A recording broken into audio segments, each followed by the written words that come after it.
কর্মজীবী মানুষদেরকে বিশ্বনবী এত ভালোবাসতেন, মেহনতি মানুষদেরকে এত পছন্দ করতেন, বিদায় হজের ভাষণেও বাদ যায়নি মেহনতি মানুষদের কথা। তিনি বলেছেন, খবরদার খারাপ আচরণ করবে না, নিজেরা যা খাবে তাদেরও তা খাওয়াবে, নিজেরা যা পড়বে তাদেরকেও তা পড়াবে। আতুল আজিরা আজরাহু ক্বাবলা আইয়াজিফা আরাকু, সুনানি ইবনে মাজার হাদিস। শ্রমিকের ঘাম শুকিয়ে যাওয়ার আগে তার পারিশ্রমিক দিয়ে দাও।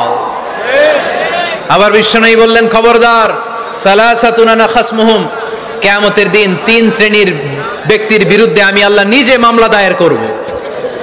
এক শ্রেণীর ব্যক্তি হচ্ছে রাজুলুন ইস্তাওফা আজিরান, ইস্তাআজারা আজিরান ফাস্তাওফা মিনহু ওয়া লাম ইয়াতি আজরা, যে ব্যক্তি শ্রমিক ভাড়া করে কাজ করালো কিন্তু তার টাকা দেয় নাই, তার পারিশ্রমিক দেয় নাই, আল্লাহ বলেন কিয়ামতের দিন তোর বিরুদ্ধে আমি দাঁড়াবো। I will be against you in the day of judgement. কেউ তোরে কিয়ামতের দিন সাহায্য করে ছুটাতে পারবে না। এজন্য খবরদার, শ্রমিকদের সাথে খারাপ আচরণ করবেন না। আবার শ্রমিক ভাইরাও যারা আছেন, আপনাদের ডিউটি যত ঘন্টা ঠিক তত ঘন্টাই পালন করতে হবে, তা না হলে কিন্তু আপনাদের উপার্জন হালাল হবে না। ইন্তেকালের আগে বিশ্বনবী সাল্লাল্লাহু আলাইহি সাল্লাম 2টা কথা বললেন। কয়টা? 1 নম্বরে বিষ্ণু ঈসা ইসলাম বললেন আসসালাত, আসসালাত, নামাজ, নামাজ, উম্মতেরা নামাজ, নামাজ ছেড়ে দিও না।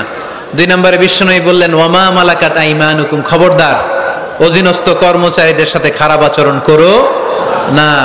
আমরা খুব দুঃখের সাথে লক্ষ্য করেছি, পত্রপত্রিকায় এসেছে, মানবাধিকার কর্মী, নারী আন্দোলনের কর্মী মাইক পেলে বড় বড় ভাষণ দেয়, আপনারা কর্মীদের সাথে ভালো আচরণ করবেন, কাজের মেয়েদের সাথে ভালো আচরণ করবেন, কিন্তু ওদের বাড়িতে এই কাজের মেয়েরা নির্যাতিত হয়, চিল্লায় বলেন ঠিক কিনা?